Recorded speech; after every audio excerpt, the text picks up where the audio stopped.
जय श्री कृष्णा, राधे राधे।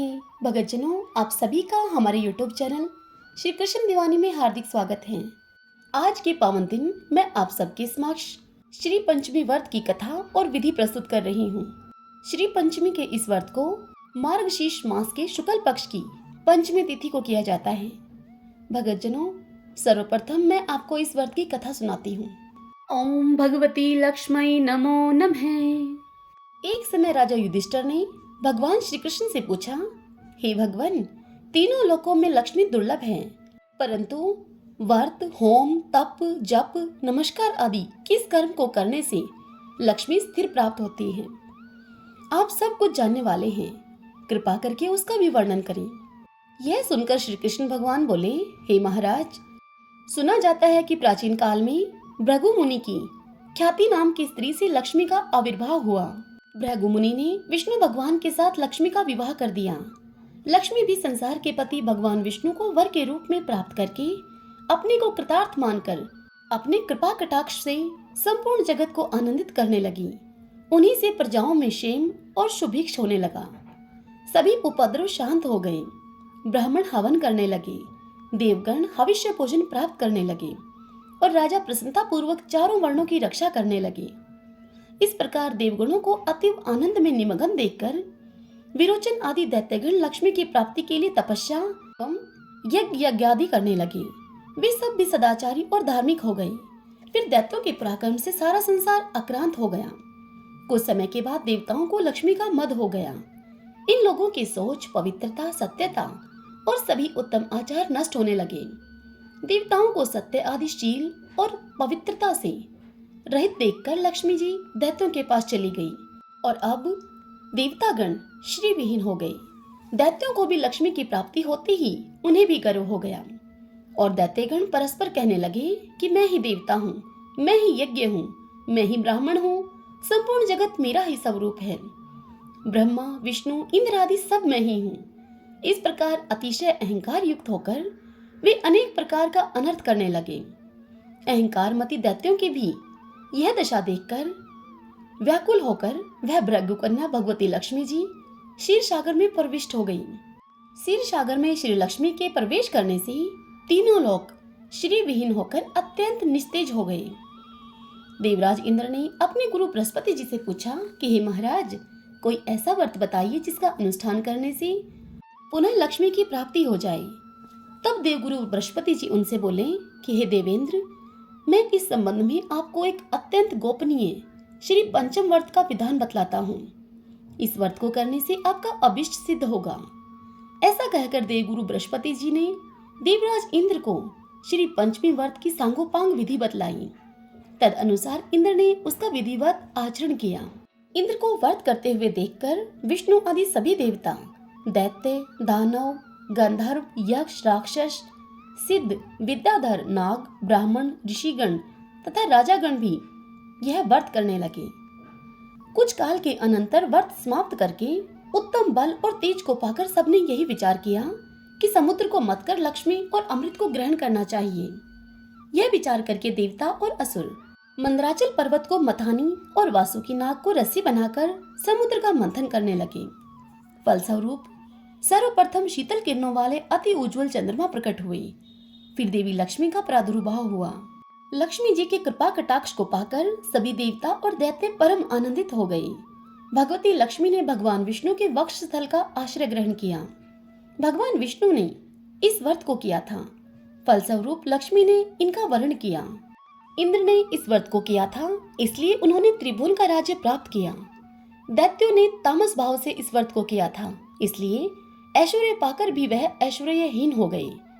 हे महाराज, इस प्रकार इस व्रत के प्रभाव से श्री विहीन संपूर्ण जगत फिर से श्री युक्त हो गया। भगवान श्री कृष्ण से इतनी कथा सुनकर महाराज युधिष्ठिर ने पूछा कि हे यदुत्तम, श्री पंचमी व्रत किस विधि से किया जाता है, कब से यह प्रारंभ होता है और इसका पारायण कब होता है? आप इसे बताने की भी कृपा कीजिए। तब भगवान श्री कृष्ण उनसे बोले, महाराज, यह व्रत मार्गशीर्ष मास के शुक्ल पक्ष की पंचमी तिथि को करना चाहिए। प्रातःकाल उठकर शौच, दंत धावन आदि से निवृत्त होकर व्रत के नियम को धारण करें। फिर नदी अथवा घर पर ही स्नान करें। 2 वस्त्र धारण करके देवता और पितरों का पूजन तर्पण करके घर आकर लक्ष्मी जी का पूजन करें। स्वर्ण, चांदी, ताम्र, आरकूट, काष्ठ की अथवा चित्रपट में भगवती लक्ष्मी की ऐसी प्रतिमा बनाएं जो कमल पर विराजमान हो, हाथ में कमल पुष्प धारण किए हो, सभी आभूषणों से अलंकृत हो, उनके लोचन कमल के समान हो और जिन्हें 4 श्वेत हाथी स्वर्ण के कलशों से जल से स्नान करा रहे हों। इस प्रकार की भगवती लक्ष्मी की प्रतिमा की निम्नलिखित नाम मंत्रों से ऋतु कालोदभूत पुष्पों के द्वारा अंग पूजा करें। ओम चपलाय नमः पादौ पूज्यामि, ओम चंचलाय नमः जानूनी पूज्यामि, ओम कमलवासनये नमः कटी पूज्यामि, ओम खयातये नमः नाभिं पूज्यामि, ओम मनमथ वासेनये नमः स्तनौ पूज्यामि, ओम ललिताय नमः भुजद्वयं पूज्यामि, ओम उत्कंठिताय नमः कंठं पूज्यामि, ओम माधवाय नमः मुखमंडलं पूज्यामि तथा ओम श्रियः नमः श्रियः पूज्यामि आदि नाम मंत्रों से पैर से लेकर सिर तक पूजा करें। इस प्रकार प्रत्येक अंग की भक्ति पूर्वक पूजा करके अंकुरित विविध धान्य और अनेक प्रकार के फल नैवेद्य के रूप में देवी को निवेदित करें। तदंतर पुष्प और कुमकुम आदि से सुवासिनी स्त्रियों का पूजन करके उन्हें मधुर भोजन कराएं और प्रणाम करके विदा करें। एक सेर भर चावल और घी से भरा हुआ एक पात्र ब्राह्मण को देकर श्रीशः संप्रियताम इस प्रकार कहकर प्रार्थना करें। इस तरह पूजन करके मौन होकर भोजन करें।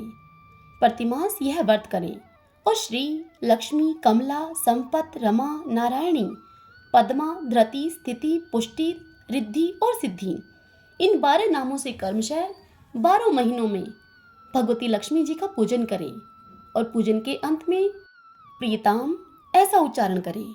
12वें महीने की पंचमी को वस्त्र से उत्तम मंडप बनाकर गंध पुष्प आदि से उसे अलंकृत करके उसके मध्य शैया पर उपकरणों के सहित भगवती लक्ष्मी की मूर्ति को स्थापित करें।